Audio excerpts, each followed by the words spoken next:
Hello everyone, welcome to Glance Academy. दोस्तों, काफ़ी दिन से आप लोगों से मुलाकात नहीं हो पा रही थी। हालांकि मैं क्लास जो है कि लगातार प्रोवाइड करा रहा हूं। अभी मैंने तपस्या सीरीज में एनवायरनमेंट की क्लास को कंप्लीट करने का पूरा फोकस किया हुआ है।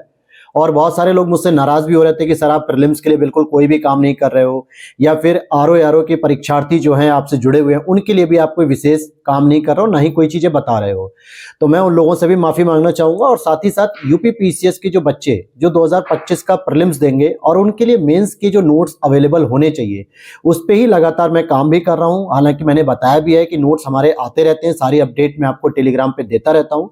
और आज हम बात करेंगे समीक्षा अधिकारी प्रीलिम्स की परीक्षा के बारे में कि क्या हो सकती है संभावित तिथि। देखिए, बहुत सारे लोगों के जो अलग अलग बताने के ट्रेंड हैं कि क्या क्या होंगे क्या नहीं होंगे, उस पे नहीं जाएंगे। लेकिन जो एक डेट लगभग लगभग जो मुझे जानकारी मिली है कि क्या हो सकती है डेट परीक्षा की, तो यहाँ पे दो तीन बातें मैटर करेंगी।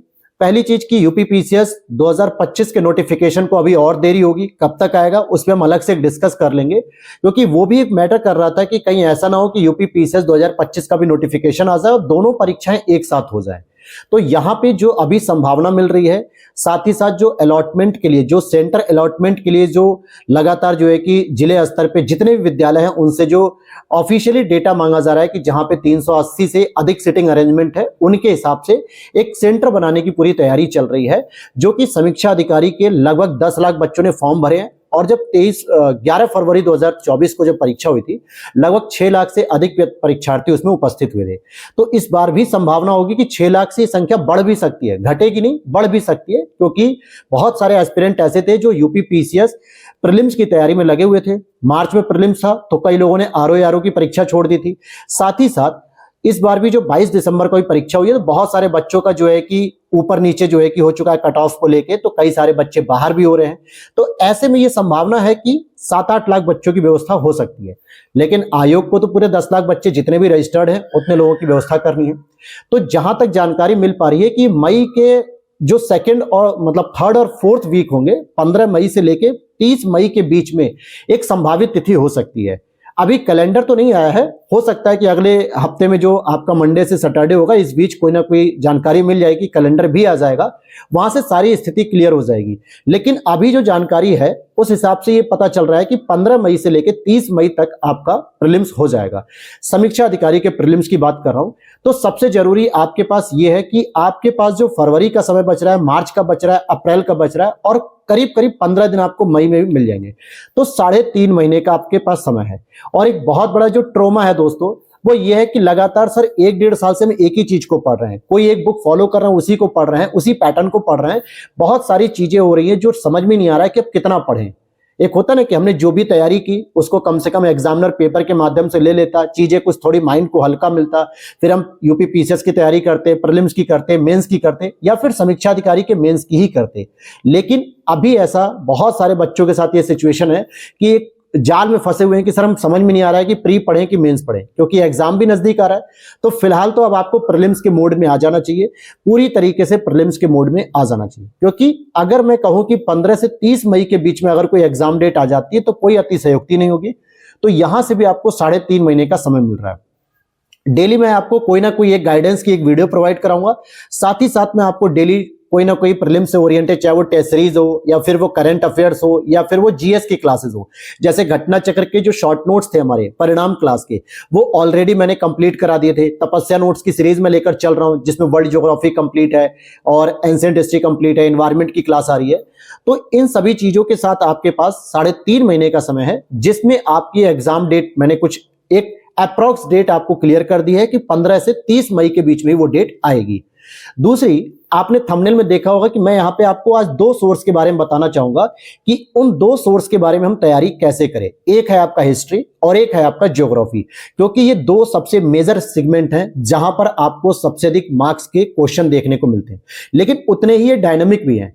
देखा होगा यूपी पीसीएस की परीक्षाओं में अकबर से क्वेश्चन पूछे जा रहे हैं, जस्टिस पार्टी से पूछे जा रहे हैं, ऐसी ऐसी चीजों से क्वेश्चन पूछे गए जहां से क्वेश्चन की प्रीवियस ईयर के ट्रेंड पे कोई संभावना ही नहीं रहती थी। और किताबों के बारे में तो ऐसे प्रश्न पूछे गए जिसका कोई अता पता नहीं चल रहा है।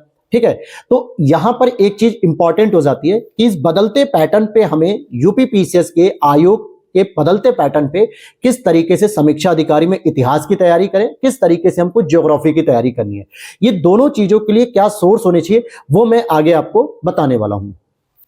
तो सबसे पहले हम बात करेंगे कि हिस्ट्री के अंतर्गत हमें एंशिएंट हिस्ट्री कहां से कवर करनी है, मिडिवल हिस्ट्री कहां से कवर करनी है और मॉडर्न हिस्ट्री कहां से कवर करनी है।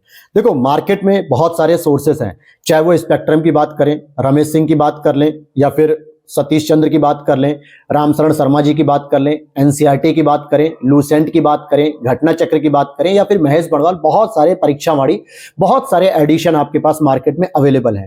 हालांकि मैं ये उम्मीद भी नहीं करूंगा कि अब आप मार्केट से कोई बुक खरीद के ला रहे होगे।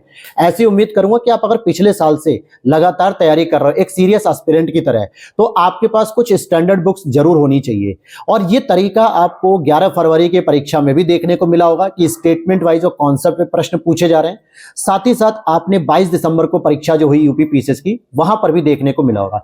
लेकिन फिर भी जो बच्चे स्पेक्ट्रम पढ़ रहे हैं ना, मैं उनको एक सजेशन दूंगा कि मॉडर्न हिस्ट्री के लिए स्पेक्ट्रम तो पढ़नी है, परंतु जो मार्केट में अभी जो लेटेस्ट एडिशन आ रहे हैं, लेटेस्ट वाले एडिशन जो 2024 का है, 2023 का है, ये लगभग दोस्तों 1100 पेजेस के हो गए, बहुत मोटे बल्कि हो चुके हैं। लेकिन आपने कभी उस स्पेक्ट्रम को खरीदने से पहले रेयर ही होगा कि पूरे सिलेबस को देखा होगा कि सिलेबस में जो इंडेक्स दिया होता है उसमें क्या क्या चीजें दी जा रही हैं। यहीं पे आप गलती करते हो, फिर स्पेक्ट्रम को आप देखते हो बहुत बल्कि है सर, 1000 पेज की, और आप लगते हो पढ़ने। थोड़ा स्ट्रेटजी बनाना जरूरी होता है। हालांकि मैं यहां पे सजेस्ट करूंगा कि अगर आप लोग 2016 से लेकर 2018-19 तक का एडिशन लेते हो ना, तो वहां पे आपको वही टॉपिक मिलेंगे जो आपके एग्जाम ओरिएंटेड हैं, जो आपके सिलेबस ओरिएंटेड है। अब आप कहोगे सर इतनी पुरानी क्यों ले, तो कभी गौर से बैठ के देखना 2019 की, 2018 की बात, उसमें जो स्वतंत्रता के बाद, जो आजादी के बाद जो भारत की स्थिति है, जिसमें नेहरू जी के पीरियड को ऐड किया गया, फिर लाल बहादुर शास्त्री जी के पीरियड को ऐड किया गया, फिर उसमें आती है इंदिरा गांधी जी, मोरारजी देसाई, राजीव गांधी, अटल बिहारी वाजपेयी, मनमोहन सिंह, वर्तमान में नरेंद्र मोदी जी।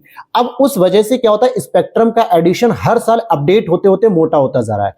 मेरे पास जैसे इस समय रखा हुआ है, ये 2017 का एडिशन है, आप यहां पे देख भी सकते हो, ये लिखा होगा 2017, उल्टा करके दिख रहा होगा लेकिन 2017 है। तो ये एडिशन देख रहे हैं, मुश्किल से करीब पतली है, 700 कुछ पेजों की है। अब इसमें क्या होता है, जब आप इसके इंडेक्स में जाओगे, 17 वाली लिखना या 18 वाली, तो ये जो इंडेक्स होता है लास्ट में क्या होता है, ये सारा इंडेक्स बढ़ता चला जाता है। तो इट मींस मैं सजेस्ट करूंगा कि अगर आप लोग स्पेक्ट्रम पहले से पढ़ रहे हो तो ये कंटेंट सेम टू सेम मिलेगा। लेकिन अगर आपको 2016-17 से लेकर 18-19 तक की मिल जाती है, किसी भी बुक शॉप पे आप पूछोगे, जो पुरानी बुक शॉप रखती हैं, जो पुरानी बुकों को रखते हैं, या फिर ऑनलाइन भी चेक कर सकते हैं, अमेजन वगैरह पे अगर मिल जाए तो अच्छी बात होगी। तो ये बुक अगर आप पढ़ोगे तो कम चीजें रहेंगी, साथ ही साथ केवल आपको हिस्ट्री देखने को मिलेगी, मॉडर्न हिस्ट्री। आप जो नया वाला एडिशन ले रहे हो उसमें आफ्टर इंडिपेंडेंस वाले सेगमेंट को ही आधी स्पेक्ट्रम ने जोड़ रखा है, लगभग 400 पेजों का। उसका कोई मतलब नहीं है, ना आपसे वर्तमान में मोदी जी की पॉलिसी पूछ रहा है, ना मनमोहन जी की पूछ रहा है, ना अटल बिहारी की पूछेगा, ना इंदिरा गांधी की पूछ रहा है। वो आपका एक अलग पार्ट हो गया मेंस, यूपी पीसीएस और यूपीएससी के लिए। समीक्षा अधिकारी के लिए वो जरूरी नहीं है। या तो फिर आपके पास जो स्पेक्ट्रम है उसमें इन सारे एडिशंस वाले चैप्टर को मत पढ़ना, ये भी एक अच्छा ऑप्शन हो सकता है, क्योंकि बुक आपकी स्टैंडर्ड तो होने के साथ साथ लिमिटेड होनी चाहिए, बहुत वास्ट नहीं होना चाहिए। पहली चीज क्लियर होगी। दूसरी मैं आपको कहूंगा कि मैंने आपको पहले भी वीडियोस में कई बार बताया है कि एंशिएंट हिस्ट्री के जो प्रश्न आते हैं उसके लिए सबसे जो बेस्ट सोर्स है पतली बुक, और सबसे अच्छा सोर्स जो मैंने हमेशा से कहा है एस के पांडे जी की बुक है। क्योंकि आयोग के मैक्सिमम जो प्रश्न होते हैं, चाहे वो यूपी पीसीएस के हों या वो समीक्षा अधिकारी के प्रश्न हो, वो इस एस के पांडे की बुक से बहुत अच्छे से कवर हो जाते हैं। और मैंने हमेशा से हर बार जो है कि इस चीज को रखा है कि एंशिएंट के लिए आप एस के पांडे को जरूर फॉलो करिएगा। आप देखोगे कि मैंने भी यहां पे इसको बहुत अच्छे से पूरा कलर वाइज करके अच्छे से तैयार करने की कोशिश की, क्योंकि यहां पे ही आपको बहुत सारे फैक्ट मिल जाते हैं। और सबसे अच्छी बात क्या होती है दोस्तों, कि इसमें आपको जो प्रीवियस ईयर पेपर आए होते हैं हर स्टेट में जहां जहां भी, और साथ में कुछ मॉडल पेपर भी बन जाते हैं। तो इसमें इस तरीके के आपको ऑब्जेक्टिव पेपर भी देखने को मिल जाते हैं एवरी चैप्टर के पीछे, जिससे आप क्या है, जो भी आपने चैप्टर पढ़ा उसको आप तैयार कर सकते हो। तो मॉडर्न के लिए आपको स्पेक्ट्रम ये वाली अगर मिल जाती है 2016 से 19 तक का एडिशन, और एस के पांडे तो मिल ही जाएगी मार्केट में इजीली। यहां से आप अपनी हिस्ट्री की जर्नी को कंप्लीट कर सकते हो। लेकिन फिर मैं कहूंगा कि इसके साथ आपको मिडिवल हिस्ट्री के लिए घटना चक्र सफिशिएंट है। बहुत सारे लोगों ने घटना चक्र पब्लिकेशन को भी ट्रोल किया, फिर घटना चक्र को जो है कि एकदम दरकिनार कर दिया कि सर यूपी पीसीएस में प्रश्न नहीं आए हैं। लेकिन याद होगा कि मैंने जब समीक्षा अधिकारी का पेपर हुआ था तो मैंने बताया भी था कि घटना चक्र एडिशन से जो हमने शॉर्ट नोट्स बनाए थे, परिणाम के नाम से शॉर्ट नोट्स थे घटना चक्र एडिशन 2023 से, वहां से सारे सब्जेक्ट को इंक्लूड करते हुए 60 से अधिक प्रश्न थे। अब कुछ लोगों की डिमांड थी कि सर पीसीएस में नहीं पूछा गया क्या? अरे भाई, पीसीएस में भी लगभग 40 से 45 प्रश्न थे।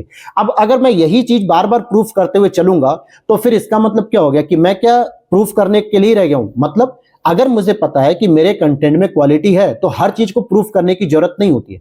पूरी क्लास यूट्यूब पे पड़ी हुई है, आप यूट्यूब पर जाइए, मैराथन देखिए, और कई जगह आपको यूपी पीसीएस में आए हुए 2024 के प्रश्न देखने को मिलेंगे। और खुद तो घटना चक्र वालों को जब ट्रोल किया गया तो घटना चक्र पब्लिकेशन को खुद आना पड़ा यूट्यूब पे, और उसने भी लगभग 40 से 45 प्रश्न पूर्वालोकन से बताए। बाकी तो उन्होंने बहुत अदर रिसोर्सेज बता दिए कि कोई टीजीटी की बुक है, कोई सेलेक्टर्स नोट है। ये तो मैं भी नहीं मानता कि आप सारी बुक अगर हम आपके पब्लिकेशन से पढ़ेंगे तो ऐसे तो बुक स्टोर वाले को क्रेडिट देना चाहिए, क्योंकि उसके पास तो हजारों की संख्या में बुक है, हर प्रश्न कहीं ना कहीं किसी बुक से। लेकिन अगर एक बुक को फॉलो कर रहे हो और वहां से प्रश्न आ रहा है कि नहीं ये देखना जरूरी है। तो घटना चक्र पब्लिकेशन के जो पूर्वालोकन नोट्स हैं उनको आपको बिल्कुल इग्नोर नहीं करना है। ये जरूरी नहीं है दोस्तों कि हर बार पेपर इसी तरीके का ड्रामेटिक हो जाए। याद होगा आपको 2023 का पेपर और 2022 का पेपर यूपीएससी का प्रीलिम्स का, जिसका ट्रेंड ही बिल्कुल धीरे धीरे बदल रहा था, जिसमें आता था ना अलग अलग तरीके के विकल्प आपको बताने, केवल एक, केवल दो, केवल तीन। 2023 में लगभग 40 प्रश्न थे और ऐसी उम्मीद की गई थी कि 2024 में बहुत सारे प्रश्न इसके देखने को मिलेंगे कि यूपीएससी अपने ट्रेंड को बदल रहा है। लेकिन सडनली यूपीएससी 2018-19 के पैटर्न पे आ जाता है और लगभग जो है कि उसने जो मतलब कि केवल एक, केवल दो, केवल तीन, इस तरीके से जो पेपर को टफ किया था 2022-23 में, उस पैटर्न को बिल्कुल ही गायब कर दिया 2024 में। गिने चुने 2-4 प्रश्न थे। यानी 2018-19 में जैसे सिंपल प्रश्न पूछता था, कॉमन सेंस पे प्रश्न पूछता था, तुरंत अपने पैटर्न को बैक ऑफ किया। तो ये जरूरी नहीं है दोस्तों कि हमेशा घटना चक्र की रिलेवेंसी खत्म हो जाए। तो अगर आप ये गलती करोगे प्रासंगिकता को लेकर, तो घटना चक्र के साथ आप कहीं ना कहीं अगर नहीं चल रहे हो, या घटना चक्र को आपने बिल्कुल अलमारी में बंद कर दिया कि पीसीएस में नहीं आया तो समीक्षा अधिकारी में भी नहीं आएगा, ये भूल मत करना। क्योंकि आयोग से संबंधित जो प्रश्न बनते हैं, चाहे वो यूपी के हो, बिहार के हो, यूपीएससी के हो, या फिर उत्तराखंड के हो, कई बार ऐसा होता है कि यूपीएससी या इन सभी के एग्जाम्स में आपको घटना चक्र के जो ऑथेंटिक फैक्ट है वो आपको मिलते हैं। अगर पूरी बुक नहीं पढ़ पा रहे हो तो इसके लिए मैं आपको अपने प्लेटफॉर्म का सोर्स दे सकता हूं। प्लेलिस्ट में जाइएगा, घटना चक्र के नाम से 106 क्लासेस हैं, जिसमें हर एक सब्जेक्ट की हमने मैराथन भी कंप्लीट की है, जो 5 घंटे 6 घंटे की मैराथन है। हैंड रिटन शॉर्ट नोट्स है, उसका भी अगर आपने ढंग से रिवीजन कर लिया तो जैसे लास्ट टाइम घटना चक्र से आए थे 60 प्लस प्रश्न जो है कि आपको समीक्षा अधिकारी में, यूपी पीसीएस में भी 40 से अधिक प्रश्न आए थे, तो कहीं ना कहीं वो आपके लिए बहुत ही यूजफुल इस बार भी होंगे। और कॉन्सेप्ट का जो ट्रेंड बदल रहा है ना, कि कॉन्सेप्चुअल प्रश्न को जो क्लैरिटी के साथ आपको समझना पड़ेगा, स्टेटमेंट वाइज जो प्रश्न बनेंगे, तो इसके लिए भी हम तपस्या नोट्स की सीरीज चला रहे हैं। प्लेलिस्ट में आप जाएंगे, तपस्या नोट्स के हैंड रिटन नोट्स को आप देखेंगे, एंशिएंट हिस्ट्री के नोट्स दे सकते हो वहां पे, और मिडिवल और मॉडर्न के भी हम लोग जो है कि शुरू करने वाले हैं जल्दी। वर्ल्ड ज्योग्राफी की क्लास देख सकते हो, वहां पर इकोनॉमिक्स की क्लास देख सकते हो, और साथ ही साथ आप एनवायरमेंट की भी क्लास देख सकते हो। हालांकि इन सभी की पीडीएफ आपको हमारे व्हाट्सएप नंबर पर मिल जाएगी, सभी की पीडीएफ पेड होती है, लेकिन क्लासेस आप इजीली आप उसकी देख सकते हो। तो हिस्ट्री का मतलब हो गया आपको कौन सी पढ़नी है दोस्तों, एक तो पढ़ लेनी है एसके पांडे पढ़ लेनी है, एक आपको स्पेक्ट्रम पढ़ लेनी है, और मिडवल हिस्ट्री के लिए आप हमारे तपस्या नोट्स को भी ले सकते हो, अदरवाइज घटना चक्र सफिशिएंट है। क्लियर हो गई? देखो, एक एक दो सब्जेक्ट पे मैं हर वीडियो में डिस्कस करूंगा, ताकि आपको हर एक चीज को डिटेल से बता पाऊं। क्योंकि जब मैं एक ही वीडियो में सारी चीजों को लेकर चलता हूं, हर एक सब्जेक्ट को, तो वीडियो हो जाता लंबा, और बहुत सारे बच्चे क्या करते हैं, वीडियो को बीच में स्किप कर देते हैं। फिर उससे क्या होता है कि लास्ट में जो अच्छी अच्छी बातें बताई होती है, अच्छी चीजें बताई होती है कंटेंट को लेके, वो चीजें मिस कर जाते हैं, फिर वो परेशान होते हैं। दूसरा हमारा आता है ज्योग्राफी की। अगर हम बात करते हैं ज्योग्राफी में, अगर आप देखोगे इंडियन ज्योग्राफी के मैक्सिमम प्रश्न, चाहे वो इजी हो चाहे कठिन हो, आपके लिए इजी है तो इसका मतलब ये नहीं है कि सभी के लिए इजी है। कुछ ऐसे भी एस्पिरेंट है जो पहली बार समीक्षा अधिकारी की पेपर देंगे, कुछ पहली बार यूपी पीसीएस की ही परीक्षा देंगे। ऐसे भी बहुत से एस्पिरेंट है जिन्हें ज्योग्राफी का जी नहीं पता कि भूगोल का मतलब, बस वो जानते पृथ्वी गोल है, लेकिन पृथ्वी गोल है कि जियोइड शेप में है, कि कहां पे भारत है, कहां पे दुनिया है, इसके बारे में जानकारी नहीं है। तो ऐसे बच्चों को भी सख्त हिदायत है कि घटना चक्र को तो बिल्कुल ही फॉलो करना है, छोड़ना बिल्कुल नहीं है। लेकिन हाँ, इसमें क्या होता है, इंडियन ज्योग्राफी में इस बार आप देखोगे कि बहुत सारे क्वेश्चन ऐसे थे जो कॉन्सेप्ट पे आधारित थे, वर्ल्ड ज्योग्राफी में थे। जैसे भूमध्य सागर की जलवायु पूछ लिया गया, पश्चिमी विक्षोभ को पूछा गया, और आपके जो है कि कपास की खेती के लिए पूछा गया। बहुत सारे ऐसे प्रश्न कॉन्सेप्चुअल थे। तो इसके लिए आप चाहे तो महेश बणवाल की जो एनसीईआरटी सार आती है, ध्यान देना मेरी बात को, एनसीईआरटी से रिलेटेड जो सार आता है जिसमें ज्योग्राफी का कंटेंट पूरा दिया होता है अलग से, भारत का भूगोल और विश्व का भूगोल अलग अलग किया होता है, इसको जरूर पढ़ लीजिएगा क्योंकि यहां से बेहतर आप चीजें तैयार कर पाओगे। या फिर अगर आपको लगता है कि नहीं सर हम परीक्षावाड़ी पढ़ रहे हैं पहले से, तो परीक्षावाड़ी भी सही है, लेकिन अगर आप खुल्लर की बुक पढ़ना चाह रहे हो, माजिद हुसैन की बुक पढ़ना चाह रहे हो, या किसी भी बड़ी कोचिंग जो यूपीएससी के लिए नामी ग्रामी कोचिंग है उसकी बुक पढ़ रहे हो, तो कहीं ना कहीं समीक्षा अधिकारी का लेवल इतना भी हार्ड नहीं है कि आप स्टैंडर्ड बुक यूपीएससी लेवल की बुक पढ़ें, वो फिर आपका टाइम वेस्टिंग है। इवन कि मैं एनसीईआरटी को भी ज्यादा प्रेफर नहीं करूंगा 11th 12th की जो ज्योग्राफी की होती है, क्योंकि वहां पे जो एनसीईआरटी वो यूपीएससी और यूपी पीसीएस के जैसे प्रश्न को लेकर डील करती है, लेकिन समीक्षा अधिकारी में इतना डिटेल जो है कि आपसे नहीं पूछा जाता है ज्योग्राफी को लेके। पिछली बार आप देखो 15 क्वेश्चन इंडियन ज्योग्राफी से थे, सारे के सारे इजी फैक्ट पे थे जो डायरेक्टली घटना चक्र से थे। 6 क्वेश्चन आपके वर्ल्ड ज्योग्राफी से, वो पूरे के पूरे क्वेश्चन आपके कहां से थे, घटना चक्र से थे। लगभग 21 से 22 प्रश्न ज्योग्राफी के थे भी, और इससे बाहर अभी भी कुछ नहीं आएगा। इसका मतलब है कि आपको कोई भी एक बुक फॉलो करनी है, या तो आप फॉलो कर सकते हो महेश बणवाल की बुक फॉलो कर सकते हो, या फिर आप परीक्षावाड़ी की बुक फॉलो कर सकते हो, लेकिन इनके साथ आपको कॉम्प्लीमेंट्री के तौर पे आपको घटना चक्र लेकर चलना ही पड़ेगा। अगर आपको लगता है कि सर 680 पेज के हम घटना चक्र नहीं पढ़ पाएंगे इंडियन ज्योग्राफी और वर्ल्ड ज्योग्राफी, तो आप मेरी क्लास देख लेना, परिणाम नोट्स की और तपस्या नोट्स की सीरीज को जरूर देखते चलना। कुछ नहीं करना, बस आप डेली तपस्या नोट्स की सीरीज को देखो, प्लेलिस्ट में जाओ, वर्ल्ड ज्योग्राफी को देखो, एनवायरमेंट देखो, हिस्ट्री देखो, क्योंकि वहां से आपके तथ्य तो तैयार होंगे ही होंगे, लेकिन उन फैक्ट के पीछे जो कॉन्सेप्ट होता है जिनको रिवाइज करना आसान हो जाता है कि किसी भी घटना के पीछे क्या क्या चीजें आ रही हैं, क्या क्या फैक्ट आ रहे हैं, वो सारी चीजें आपको तैयार होंगी। वो बहुत ही अच्छी तरीके से सिनॉप्सिस पैटर्न पे हमने तैयार किया हैंड रिटन नोट्स में, उसे हम कहेंगे एक तरीके से प्रीलिम्स प्लस मेंस, यानी प्रीलिम्स के साथ साथ आपका मेंस के भी कॉन्सेप्ट को तैयार करता है।